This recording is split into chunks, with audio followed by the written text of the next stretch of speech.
नमस्कार साथियों और मेरे प्यारे छात्रगण। आज मैं क्लास 9th का बिहार बोर्ड का जो भूगोल का पुस्तक है उसमें हम लोगों को भारत के भूगोल के साथ साथ भारत के पड़ोसी देश का भी भूगोल पढ़ना है, जिसमें से एक प्रमुख देश है नेपाल। तो नेपाल को आज हम लोग देखेंगे कि नेपाल आखिर कहाँ पे है। तो ये है भारत का मानचित्र, और भारत के मानचित्र में हम लोग देख रहे हैं उत्तर की ओर एक लैंडलॉक कंट्री नेपाल है, जो दो महाशक्ति देशों के बीच में बफर स्टेट के रूप में काम करती है। ये है नेपाल। तो आज हम लोग नेपाल का मैप के माध्यम से देखेंगे कि भारत के कौन कौन से राज्य सटे हुए हैं। उसके बाद इसका सामान्य परिचय देखेंगे। उसके बाद यहाँ का भौगोलिक अध्ययन करेंगे, ड्रेनेज सिस्टम का अध्ययन करेंगे, उचावच का अध्ययन करेंगे, एग्रीकल्चर, उद्योग, और 9th क्लास के जो पाठ्य पुस्तक है बिहार बोर्ड का, उसमें दिए गए प्रश्न उत्तर हैं, उसको भी हम लोग देखने का प्रयास करेंगे बच्चों। तो नेपाल सर्वप्रथम हम लोग देखेंगे कि ये भारत के उत्तर दिशा में है, और यहाँ पे हम लोग देखेंगे उत्तराखंड। भारत का एक राज्य है उत्तराखंड, वो टच करती है पश्चिम में। और पूरब में देखेंगे तो यहाँ पे है सिक्किम, और इधर पश्चिम बंगाल, जिसको वेस्ट बंगाल भी हम लोग कहते हैं। और यहाँ पे है जस्ट बिहार, और इधर है उत्तर प्रदेश। तो बिहार में हम लोग का जो है जिला मधुबनी, वो यहीं पे है, जो नेपाल से सीधा सटा हुआ है। यदि आप लोग देखना चाहेंगे गूगल मैप के सहायता से, तो यदि इसको हम लोग देखेंगे तो बिल्कुल यहाँ पे नज़दीक में ही है। तो थोड़ा सा मैं देख ही लेता हूँ गूगल मैप के सहायता से कि आखिर नेपाल, जहाँ से मैं अभी वीडियो रिकॉर्ड कर रहा हूँ, कितना दूरी पे है। तो देखिए, नेपाल को मैं दिखाने का प्रयास करता हूँ। बिल्कुल यहाँ पे सामने पे है। यहाँ पे देखिए, ये जिस लोकेशन में अभी मैं बैठा हूँ बिल्कुल बॉर्डर पे हूँ। यहाँ से लाहान आप देख सकते हैं, और ठाड़ी वगैरह भी यहीं पे है, जो नेपाल का भाग है। और यहीं पे अभी हम बैठे हुए हैं जहाँ से वीडियो शूट हो रहा है। तो नेपाल का हम लोग देखेंगे, जो कि भारत का पड़ोसी देश है। और नेपाल का जो राजधानी है ये काठमांडू है, और काठमांडू में ही एक विश्व प्रसिद्ध मंदिर है पशुपतिनाथ मंदिर, जहाँ पर शिवरात्रि के दिन भव्य मेला का आयोजन होता है। और काठमांडू जो शहर है, यहाँ पर भारत के सड़कें और चीन के सड़कें आकर के मिलती है। तो यहाँ पर काठमांडू में हम लोग, ये आपका नेपाल का सबसे बड़ा शहर है काठमांडू। तो नेपाल भारत का पड़ोसी देश है, ये हम लोग देख चुके हैं। नेपाल आने जाने के लिए वीज़ा, देखिए वीज़ा की जो है आवश्यकता बिल्कुल भी यहाँ पर हम लोग को नहीं पड़ेगी। तो ये भी प्रश्न पूछा जाने की संभावना है कि नेपाल जाने के लिए वीज़ा की आवश्यकता पड़ती है या नहीं। तो वीज़ा की आवश्यकता नहीं पड़ती है। नेपाल भारत के उत्तर में अवस्थित है। जिस प्रकार हम लोग भारत का अक्षांशीय और देशांतरीय विस्तार पढ़ते हैं, उसी प्रकार नेपाल का भी हम लोग को अक्षांशीय और देशांतरीय विस्तार जानना चाहिए। तो हम लोग देखेंगे 26 डिग्री 20 मिनट उत्तरी अक्षांश से लेकर 30 डिग्री 10 मिनट उत्तरी अक्षांश, एवं 80 डिग्री 15 मिनट पूर्वी देशांतर से लेकर के 88 डिग्री 10 मिनट पूर्वी देशांतर के बीच में नेपाल स्थित है। यह देश चारों तरफ स्थल से घिरा हुआ है, इसलिए इसको हम लोग लैंडलॉक कंट्री भी कहेंगे। नेपाल के उत्तर में चीन है और पूरब और पश्चिम और दक्षिण में भारत से घिरा हुआ है, जिसे मैंने मैप के तहत बताने का प्रयास किया हूँ। जो मैंने शुरुआती में ही बताने का प्रयास किया था, पश्चिम में उत्तराखंड है, पूरब में सिक्किम है और थोड़ा सा यहाँ पश्चिम बंगाल का भी भाग टच करता है। इधर दक्षिण में बिल्कुल उत्तर प्रदेश और बिहार स्थित है और उत्तर में चीन है। अब यहाँ पर थोड़ा सा वर्ल्ड एटलस का एक मैंने मैप जोड़ने का प्रयास किया हूँ, जहाँ पर आपका कुछ नेशनल पार्क दिए गए हैं। नेशनल पार्क को हम बिल्कुल अलग से देखेंगे, ठीक है।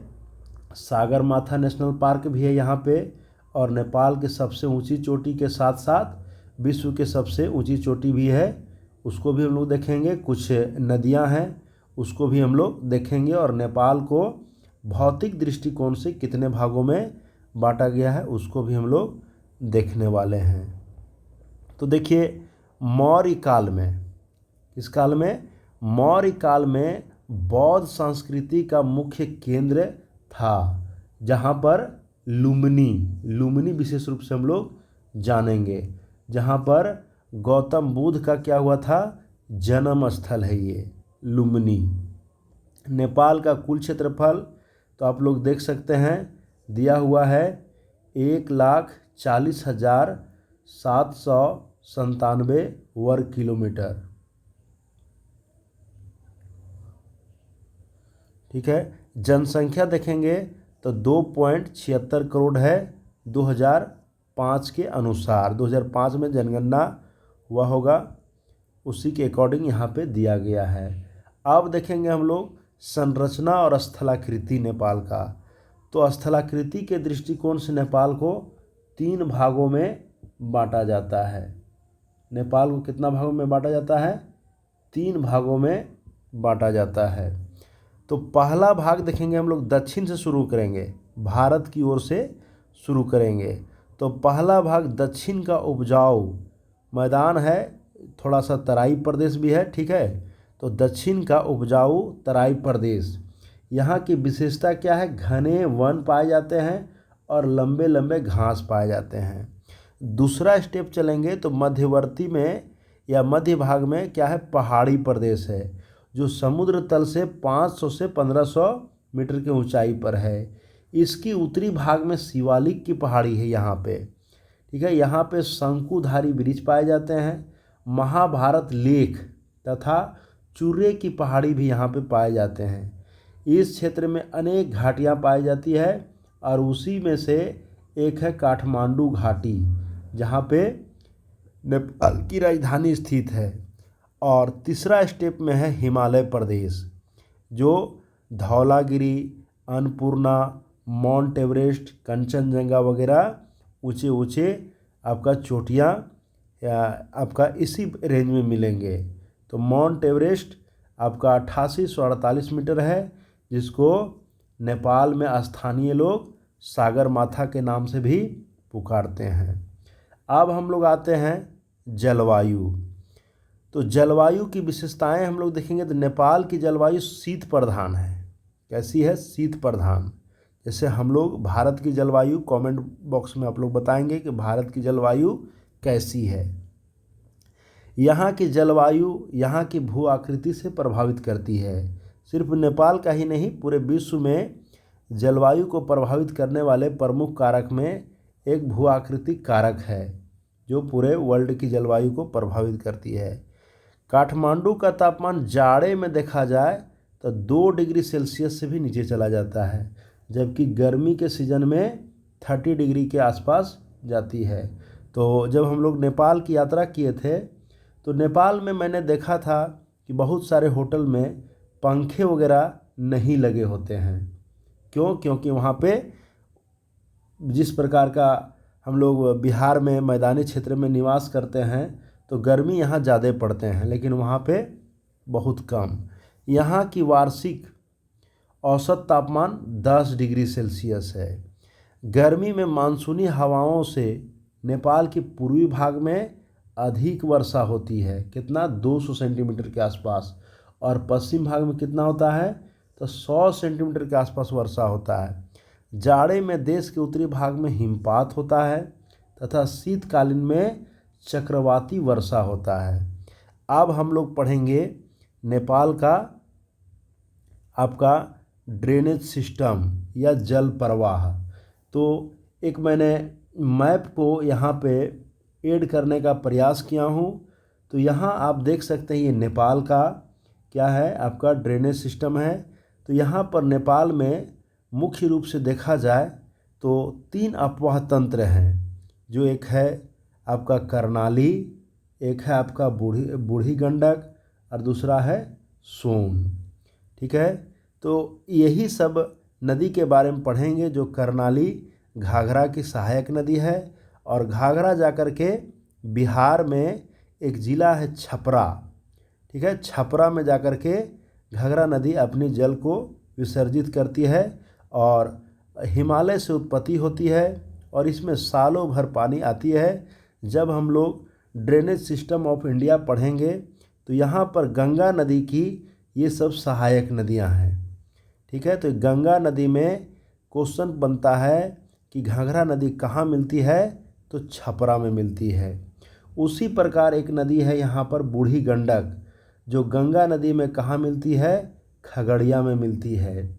और आगे हम लोग चलेंगे अंतिम में, तो यहाँ है कोसी नदी, जिसे आपका बिहार में कुर्सेला में जाकर के ये नदी अपना पानी को गंगा नदी में मिला देती है।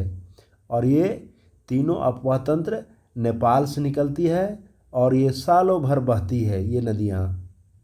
ठीक है, और कोसी नदी के बारे में जब हम लोग पढ़ते हैं तो वहाँ पे बिहार के भूगोल में हम लोग देखते हैं तो ये बिहार का शोक नदी के भी नाम से जानी जाती है। यदि कोसी नदी का आप लोग देखना चाहेंगे तो हो सके तो मेरे पास एक वीडियो होगा, तो मैं वीडियो को दिखाता हूँ, आप लोग को और कॉन्सेप्ट क्लियर हो सकता है। ये देखिए, ये नेपाल का जहाँ से कोसी नदी उद्गम होता है, वहाँ पे हम लोग गर्मी के सीज़न में घूमने गए थे, तो बिल्कुल ही ठंडा पानी था। और ये है आपका कोसी नदी का लगभग उद्गम स्थान के आसपास में हम लोग पहुँच गए थे, जहाँ पर यदि स्टीमर के सहायता से देखा जाए तो वहाँ तक हम लोग पहुँच सकते थे, लेकिन समय के अभाव में वहाँ तक हम लोग नहीं पहुँच पाए थे। तो यहाँ का दृश्य बिल्कुल भयावह थी और थोड़ा भय भी लग रहा था। और यहीं पर एक नेपाल का प्रमुख पर्यटक स्थल में से एक है, जो बराह क्षेत्र के नाम से जाना जाता है। ये पहाड़ पर बसा हुआ धार्मिक स्थल है, जिसे बराह क्षेत्र के नाम से भी हम लोग जानते हैं। और नेपाल की यहाँ पर आप लोग देख सकते हैं कि कोसी नदी भी आकार का घाटी का निर्माण करते हुए आगे की ओर बढ़ रही है। तो ये पानी बिल्कुल ठंडा था। अब इस वीडियो को थोड़ा मैं आगे करता हूँ, और एक यहाँ पे सर जो हैं यहाँ पे बता रहे हैं, और हम लोग काफ़ी आनंदित भी महसूस कर रहा था। और बिल्कुल घाटी में ये छोटा सा आपका पर्यटक स्थल के रूप में बराह क्षेत्र स्थित है, जहाँ पर भारत के साथ साथ विश्व के भी पर्यटक आए दिन आते रहते हैं। तो ये स्टीमर के सहायता से, स्टीमर अभी आप लोग देखेंगे तो ये कुछ देर के बाद आगे की ओर ले जाने का प्रयास करेगा। देखिए, आप लोग देख सकते हैं ये स्टीमर जो है सो अपने गंतव्य स्थान की ओर चल चुका है। इसका स्पीड बहुत ज़्यादा होता है, तो इस पर थोड़ा खतरा भी हमको महसूस हो रहा था, जिसके कारण हम लोग नहीं बैठे। ये देखिए, काफ़ी तेज़ गति से चल रही थी और आए दिन यहाँ पे दुर्घटनाएं होते रहती है। तो ये आपका कोसी नदी का लगभग उद्गम स्थान के आसपास हम लोग पहुँच चुके थे। अब कोसी नदी पर हम लोग आगे देखेंगे ये कोसी नदी पर एक पुल बना हुआ है। वहाँ पे देखिए एक स्टीमर के माध्यम से यात्रा करा करके ला रहा है। तो यहाँ पर एक कोसी नदी पर बहुत लंबी पुल बनी हुई है और यहाँ पे कोसी नदी का जो लेंथ है बहुत कम है और जब यह मैदानी क्षेत्र में आती है तो काफ़ी चौड़ी हो जाती है और साथ ही बाढ़ लाने का काम करती है और बिहार में से शोक नदी का नाम से भी जानते हैं। देखिए हमारे सर लोग भी कुछ बताने का प्रयास कर रहे हैं, तो वो वीडियो को साउंड को मैं हाइड किया हूँ। और काफ़ी लोग यहाँ पे जाते हैं और इस नदी पर पुल पर अपना ज़रूर एक फ़ोटो लेते हैं और यादगार का पल बनाते हैं। और बहुत ही खुशनुमा वातावरण है, चारों साइड प्राकृतिक वादियों से ये घिरा हुआ एरिया है। अब हम लोग आगे की अब हम लोग पहुंच चुके हैं कोसी बैराज। यही है कोसी बैराज, जहां पे हम लोग देखे थे बहुत पतला सा एरिया में बह रही थी, लेकिन यहाँ पे कोसी का भयावह रूप दिखता है। और यहीं पे कोसी बैराज में आपका फाटक बना हुआ है और यहाँ से दो नहर का निर्माण किया गया है, एक पूरब की ओर जाती है और एक पश्चिम की ओर। यही फाटक जब पानी ओवर हो जाता है तो खोल दिया जाता है, जिसके परिणाम स्वरूप बिहार में काफ़ी एरिया डूब जाता है और जलमग्न की स्थिति हो जाता है और बाढ़ का रूप ले लेता है। आप देख सकते हैं कोसी नदी का विशाल रूप। यहाँ पे फ़ोटो भी खींचने का एक व्यवस्था बनाया गया है। एक मेरा साथी मित्र हैं, वो भी गए हुए थे। और यही है आपका 56 फाटक का निर्मित कोसी नदी पर बैराज। बहुत लंबा चौड़ा एरिया में है और यहाँ जाइएगा तो ताज़ी ताज़ी मछली आप लोग को मिलेगा खाने के लिए और बहुत ही स्वादिष्ट होती है, जो हम लोग मछली का भी आनंद लिए थे। अब हम लोग कोसी नदी को देख लिए, अब आगे की ओर हम लोग बढ़ते हैं। ये कोसी नदी के बारे में, कोसी बैराज के बारे में इन्फॉर्मेशन दिया गया है। इसका लेंथ दिया गया है, बैराज का लेंथ 1149 मीटर, इसको 3770 फीट में है। इसमें जो गेट है वो 56 है, ठीक है। और इसमें पानी का स्पीड भी दिया गया है। और ये इसका आपका फाउंडेशन कब हुआ था, तो आपका 30 अप्रैल 1959 को। और कब से शुरू हुआ है, तो 24 अप्रैल 1965 से इसका शुरुआती किया गया है। तो ये कोसी नदी पर जो बना हुआ बैराज है उसी का यहाँ पे इन्फॉर्मेशन दिया गया है। देखिए ये कोसी नदी पर हम लोग बिल्कुल पुल पर ही स्थित हैं, खड़े हैं और यहीं से फ़ोटो लिए हुए हैं। तो हम लोग आगे की ओर चलते हैं। तो कोसी नदी यहाँ की सबसे लंबी नदी एक है कर्नाली, जो घाघरा की सहायक नदी है। मध्य नेपाल में गंडक नदी, जिसे नारायणी नदी। देखिए ये क्वेश्चन पूछा जाता है, गंडक नदी को नेपाल में किस नाम से जानते हैं। और आप लोग जानते होंगे कि सोनपुर जो बिहार में ही है, जहाँ पर आप लोग को पशु मेला देखने को मिलता है, वो गंडक नदी के किनारे ही लगती है। तो ये भी प्रश्न आप लोग याद रखेंगे। क्वेश्चन बनता है किस नदी के किनारे आपका पशु मेला जो सोनपुर में लगता है वो किस नदी के किनारे लगता है, तो यही गंडक नदी के किनारे लगता है, जिसे ये नेपाल में नारायणी नदी भी कहते हैं। पूर्वी नेपाल में देखिए कोसी नदी है, जिसे सप्त कोसी के भी नाम से जानते हैं। तो आगे की ओर बढ़ते हैं। यहाँ का अब पढ़ेंगे हम लोग मृदा और वनस्पति।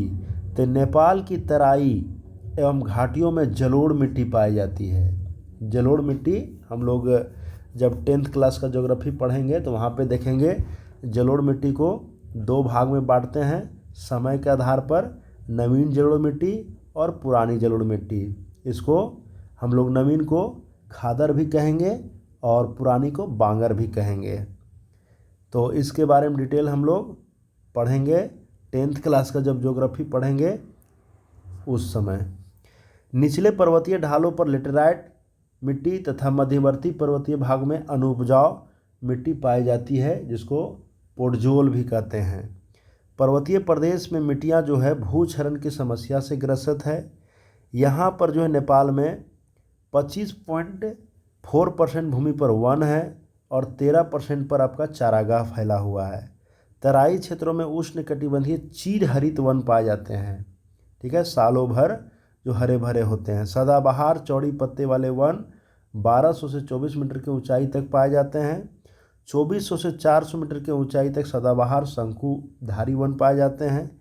यहाँ के वनों में हाथी, बाघ, भालू, बंदर, हिरन और खरगोश आदि जंगली जीव पाए जाते हैं। यहाँ के कुछ नेशनल पार्क है जिसमें सबसे अधिक अभी तक पूछा गया है चितवन नेशनल पार्क कहाँ पे है, तो ये आपका नेपाल में है। सागरमाथा भी नेपाल में है जो क्या है राष्ट्रीय उद्यान है। लांगटांग भी राष्ट्रीय उद्यान नेपाल में है। परसा भी राष्ट्रीय उद्यान नेपाल में है। बर्दिया भी राष्ट्रीय उद्यान नेपाल में है।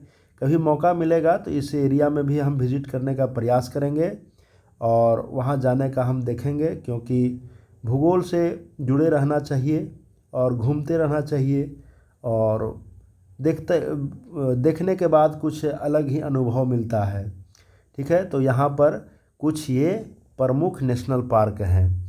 नेपाल जो है जैविक विविधता के भंडार गिरह भी कहे जाते हैं। नेपाल में जीवन निर्वाह कृषि के साथ साथ में पशुपालन भी मुख्य व्यवसाय है एग्रीकल्चर में। यहाँ पर जो है 18% भूमि पर कृषि होती है, क्योंकि ये पहाड़ी और पर्वतीय भूमि है। यहाँ की जो खाद्यान्न फसल है जिसमें मुख्य फसल चावल है, मक्का है, गेहूँ है, ज्वार है और बाजरा है। व्यापारिक फसल में देखा जाए तो जूट है और आपका फल भी होता है, तंबाकू भी होता है, चाय भी होता है, थोड़ा बहुत कपास भी होता है। खनन और उद्योग में देखेंगे तो नेपाल में खनिजों का अभाव पाया जाता है, लेकिन यहाँ पर अबरक यहाँ की मुख्य खनिज है। अबरक जिसे हम लोग कहाँ पे तो विद्युत के सामग्री के निर्माण में उपयोग करते हैं। अबरक अल्प मात्रा में लिग्नाइट पाए जाते हैं, तांबा पाए जाते हैं, कोबाल्ट भी पाए जाते हैं। शक्ति के साधन के रूप में भारत के सहयोग से बहुत सारे आपका जल विद्युत परियोजनाएं आपका नेपाल में शुरू किया गया है, जिसमें से मुख्य रूप से देवी घाट जल विद्युत परियोजना मुख्य है। कृषि पर आधारित उद्योग अधिक विकसित किया गया है। यहाँ के प्राकृतिक सौंदर्य, धार्मिक स्थलों तथा पर्वतारोहण सैलानियों को आकर्षित करते रहे हैं, ठीक है। क्योंकि हम लोग पोखरा वगैरह गए थे तो वहाँ पर हम लोग देखते हैं कि पैराग्लाइडिंग वगैरह की भी व्यवस्था है और वहाँ पर छोटा छोटा झील भी है, तो देखने में बहुत ही अच्छा लगता है। यहाँ पर्यटन उद्योग तेज़ी से विकास हो रहा है। व्यापार देखेंगे नेपाल का तो मुख्य रूप से व्यापार जो है भारत, बांग्लादेश, चीन और भूटान के साथ सूती, ऊनी वस्त्र और खाद्य पदार्थ, जड़ी बूटी का निर्यात करता है नेपाल। काठमांडू सबसे बड़ा नगर है, जो पहले में ही मैं बताने का प्रयास किया था, और यहाँ पर भारत और चीन का सड़क मार्ग पहुँचती है। पोखरा सबसे दूसरा बड़ा नगर है। झील पर्यटकों का आकर्षित केंद्र है और बहुत ही मनोरम दृश्य देखने में लगता है। कभी मौका मिलेगा तो देख सकते हैं। वीरगंज और जनकपुर अन्य प्रमुख आपका व्यापारिक नगर है। जनकपुर में आप लोग देखेंगे तो माता जानकी का भी एक बहुत बड़े भव्य मंदिर है। हो सके तो मैं दिखाने का प्रयास करता हूँ। हाँ, तो आप लोग देखेंगे तो यही है जनकपुर का जानकी मंदिर, जो बहुत ही भव्य है। और मैं तो सबसे कहूँगा कि एक बार यहाँ का यात्रा करना चाहिए और यहाँ पे माता जानकी और पुरुषोत्तम राम से संबंधित जो यहाँ पे मूर्ति है, विषय वस्तु है, उसको एक बार ज़रूर देखना चाहिए। बहुत ही मनमोहक दृश्य बने हुए हैं अंदर में। हो सके तो इसका एक छोटा सा वीडियो तो अभी नहीं मिल पा रहा है, लेकिन वहाँ हम लोग कई बार गए हैं विथ फैमिली के साथ, तो बहुत लोग खुश थे, मेरे पूरे परिवार। तो हम लोग जो हैं यहाँ पर यदि नेपाल में संभावित विकास स्तर प्राप्त हो जाए तो यह देश पूर्व का स्विट्जरलैंड बन सकता है, लेकिन विकास होगा तब। 240 वर्षों से नेपाल क्या था, राजतंत्र था, ठीक है, लेकिन वर्तमान में समाप्त हो गया है और यहाँ पर अभी भी लोकतंत्र शुरू हो गया है। वहाँ पर बहुत सारे, नेपाल में जाइएगा तो राजा से संबंधित आपको सामग्री देखने को मिलेगा। तो हम लोग पूर्ण रूप से आ गए हैं। पुस्तक का जो पाठ्य पुस्तक है 9th क्लास बिहार बोर्ड का बुक है, उसमें हम लोग अभ्यास प्रश्न की ओर। तो यहाँ पहला प्रश्न पूछ रहा है, नेपाल की सीमा भारत के किस राज्य से मिलती है? तो इसका उत्तर आप लोग दे पाएंगे बिल्कुल ही, ठीक है। सिक्किम होगा कि क्या होगा, आप लोग भी देख सकते हैं, ठीक है। मैं इसका उत्तर भी नहीं यहाँ बताऊँगा। महाभारत लेखिए क्या है, ये भी मैं पहले ही बता चुका हूँ। गंडक नदी को नेपाल में किस नाम से जाना जाता है, इसे भी मैं बता चुका हूँ, ठीक है। उसके बाद नेपाल की सर्वोच्च शिखर के नाम और ऊंचाई ये भी दिया गया है, इसको मैंने बताने का प्रयास किया हूँ। नेपाल की 3 प्रमुख नदियों के नाम बताइए, ये बहुत इजी क्वेश्चन है। नेपाल के पड़ोसी देश और सीमावर्ती भारतीय राज्य के नाम लिखें, ये मैं फर्स्ट में ही बताया हूँ।